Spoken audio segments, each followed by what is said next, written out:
नमस्कार विद्यार्थियों, मेरे YouTube चैनल पर आप सभी का पुनः हार्दिक स्वागत और अभिनंदन।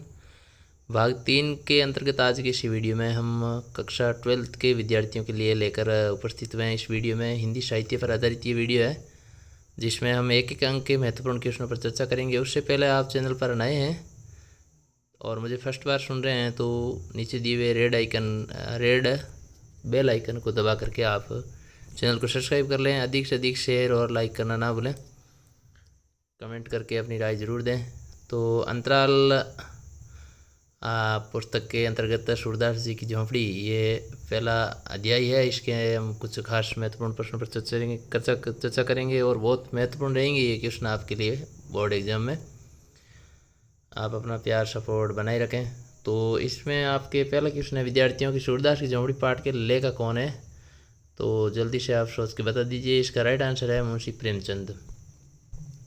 सूरदास की झोंपड़ी प्रेमचंद के किस उपन्यास का अंश है? तो जल्दी सोचिए आप, तब तक मैं आपको इसका उत्तर बताता हूँ। तो रंगभूमि इसका राइट आंसर है। सूरदास की झोंपड़ी में आग किसने लगाई थी? जगदर, मिठवा, सुबागी या भैरव ने? तो राइट आंसर है शे भैरव ने। सूरदास के बेटे का क्या नाम था? बंटी, बबली, मंगल, मन्नू और मिठवा। तो इसका राइट आंसर है मिठवा। जो कोई 100 लाख बार झोंपड़ी को आग लगा दे तो ये कथन किसका था? तो ये कथन था मिठवा का। तो हम 100 लाख बार बनाएंगे, ये कथन किसका था? तो ये कथन था सूरदास का। तुम्हारी तरफ से मेरा दिल साफ है, सूरदास ने ये कथन किसने संदर्भ में कहा था? तो ये कथन जो है वो भैरव के संदर्भ में कहा था। सुबागी किसकी पत्नी थी? राइट आंसर है इसका भैरव की पत्नी थी, बाकी सभी गलत है। इसमें अंतराल पाठ्य पुस्तक में दूसरा पाठ है अपना विद्यार्थियों, बिस्कोर की माटी। और बिस्कोर की माटी के अंतर्गत कुछ खास क्वेश्चनों की हम चर्चा करेंगे। आप चैनल पर बने रहें और चैनल को सब्सक्राइब अवश्य कर लें, जिससे आगे आने वाले वीडियो का तुरंत आपको नोटिफिकेशन मिल जाएगा। वीडियो अंत तक जरूर देखें यदि आप इसका लाभ प्राप्त करना चाहते हैं। तो इसका पहला क्वेश्चन है, बिस्कोर की माटी पाठ के लेखक कौन है? रामनरेश त्रिपाठी, गणेश नारायण त्रिपाठी, संजीव कुमार या विश्वनाथ त्रिपाठी? तो राइट आंसर है विश्वनाथ त्रिपाठी। बहुत महत्वपूर्ण क्वेश्चन है और आप आराम से इसमें सभी क्वेश्चन जो आते हैं आपके 17-18 नंबर के एक के वो हल कर सकते हो, पूरे के पूरे अंक ले सकते हो। बिस्कोर की माटी पाठ शिवनाथ त्रिपाठी किस रचना का अंश है? तो ये कौन सा है? ए सही है, बे, दे या श? तो नंगातलाई गांव का अंश है ये त्रिपाठी। विश्वनाथ त्रिपाठी द्वारा रचित बिस्कोर की माटी पाठ किस शैली में लिखा गया है? तो इसका राइट आंसर है आत्मकथात्मक शैली में। कमल पत्र का दूसरा नाम क्या है? तो इसका जो है वो बसीन इसका दूसरा नाम है। बसीन किसे कहते हैं? तो कमल नाल को बसीन कहते हैं।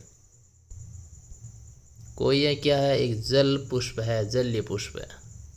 कोया का दूसरा नाम क्या है? कुमुद, इसका दूसरा नाम है कुमुद। अगला क्वेश्चन है, सुजनी किसे कहते हैं? तो सुई की डोरे से बनी कथरी को सुजनी कहते हैं। राइट आंसर हो गया विद्यार्थियों। डोहड़ा और मजगिदवा किसकी प्रजाति है? तो ये आपको मालूम होना चाहिए, सांप की प्रजाति।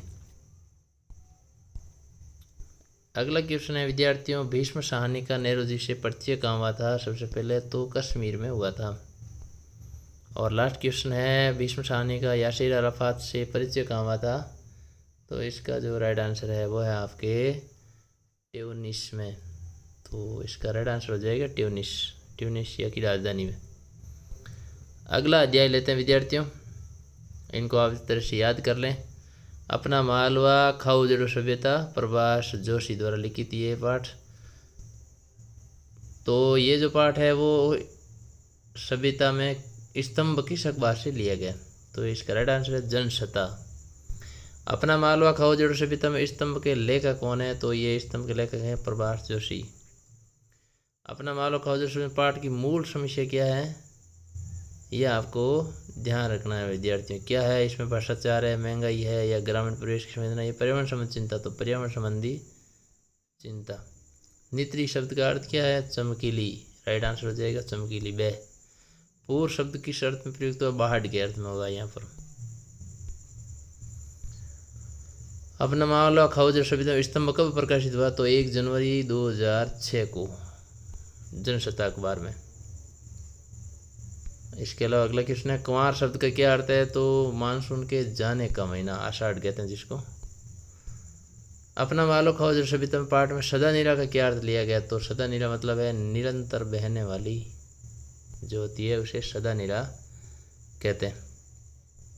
और इसके हालांकि ये आंसर नीचे दे भी रखे हैं, तो उससे भी आप याद कर सकते हो इनको। अगला अध्याय है असगर वजाहत का, जिसमें 3-4 है, वो है लघु निबंध है, लघु कथा है 4, शेर, पहचान, 4 हाथ और सजा। तो पहला प्रश्न है, शहर में शेर किसका प्रतीक है? तो शेर व्यवस्था का प्रतीक है। पहचान कहानी के आधार पर विद्यार्थियों बताना है, राजा को कैसी प्रजा पसंद है? बहरी, गूंगी और अंधी।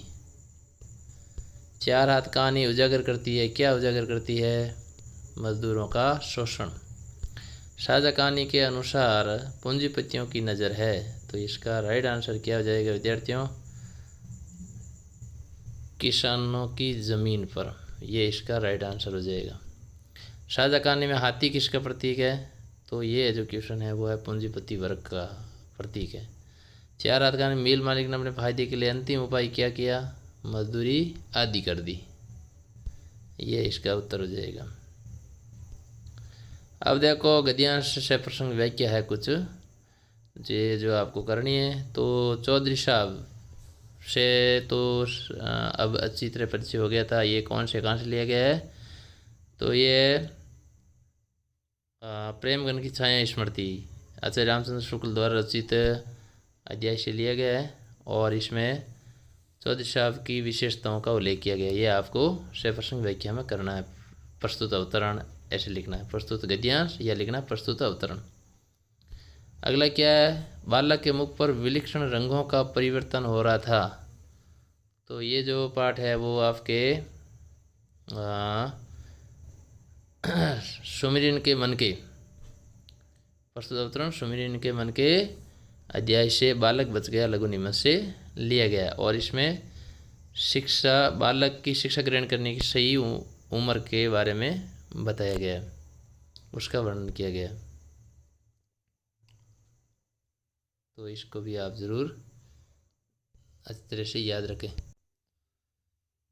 इसके अलावा ये धर्म की रेखा जाने की इच्छा प्रत्येक मनुष्य में, तो ये भी सुमिरन के मन के अंतर्गत घड़ी के पुर्जे लघु निबंध से लिया गया है, ये आपको इसमें। और इसमें घड़ी के पुर्जों के माध्यम से धर्म का रेशियो बताया गया है, धर्म के रेशियो का वर्णन किया गया, ये बताना आपको। बड़े भैया के मरने के बाद ही जैसे सब खेल तीनों भाई हों, तो ये फणीश्वरनाथ रेणु द्वारा रचित कहानी समझिया से लिया गया है। आपको प्रसंग सही ढंग से लिखना है, प्रसंग नाम लिख करके फिर लिखना है प्रस्तुत अवतरण या प्रस्तुत गद्यांश। फणीश्वरनाथ रेणु द्वारा रचित समझिया कहानी से लिया गया है, और इसमें बड़ी बहुरिया के स्थिति और दशा का वर्णन किया गया। फिर क्या? अरे मैं उन दिनों कितना काम कर लेता था, कभी थकता ही नहीं था। हमसे थोड़ा ही पीछे महादेव देसाई। तो ये गांधी, नेहरू और यासिर अराफात निबंध से, यात्रा वृत्तांत से लिया गया है, तो इसका इसे लिखना है। राजा ने हुक्म दिया कि उसके राज में लोग सब आंखें बंद रखेंगे। अस्कर वजात का ये जो है वो जो 4 हैं लघु कथाएँ, 4 लघु कथाएँ उससे लिया गया है। रचित ये किससे है? पहचान लघु कथा से लिया गया। तो इस प्रकार लिखना आपको। एक मील माली के दिमाग में अजीब से, ये भी अस्कर वजात द्वारा रचित लघु कथा से ही लिया गया। तो इसमें लघु कथा है, आपको अच्छी तरह से इसका भावार्थ याद करना है। तो ये जो है वो 4 हाथ लघु कथा से लिया गया। ये लोग आधुनिक भारत के नए शरणार्थी हैं औद्योगिक झंझावत ने। तो ये प्रभास जोशी द्वारा रचित जो अध्याय है अपना मालवा खाओ जड़ो सभ्यता, उससे लिया गया है। तो इसमें उसका वर्णन किया गया है। स्वतंत्र भारत की सर्व ट्रेजेडी ये नहीं है कि शासन औद्योगिकरण का मार्ग चुना, ट्रेजेडी ये है कि पश्चिम देखे नकल में योजना बनाते। तो ये भी उसी से खाऊ जड़ों से भी प्रभार जोशी द्वारा रचित पाठ से लिया गया और उसमें अंधानुकरण और प्रकृति के नुकसान के और मनुष्य के संबंध, प्रकृति और मनुष्य के बीच संबंधों का वर्णन किया गया है। ये आपको लिखना है। अब एक अध्याय ले लेते हैं बीच में, निर्मल वर्मा। निर्मल वर्मा का जन्म कब हुआ? 1929 में हुआ। वह निर्मल वर्मा द्वारा रचित नहीं है, तो निर्मल उपन्यास नहीं है, प्रेमचंद जी का है। निर्मल वर्मा के कौन से उपन्यास पर सीरियल तैयार किया गया है? रात का रिपोर्टर पर किया गया। किस रचना पर निर्मल वर्मा साहित्य अकादमी पुरस्कार? तो कौवे और काले पानी पर। जहाँ कोई वाष्प नहीं किस तरीके की रचना है? तो ये एक यात्रा वृत्तांत है। जहाँ कोई बार पाठ से धुंध से उड़ती धुंध से लिया गया है। जहाँ कोई बार अध्याय में लेखक ने किस स्थान की यात्रा का वर्णन किया है? तो यहाँ पर नवा गांव, सिंगरौली के नए गांव। जहाँ कोई वापसी ने यात्रा वृत्तांत की मूल संवेदना क्या है? तो इसमें आपको मूल संवेदना लिखना है, विस्थापन की समस्या।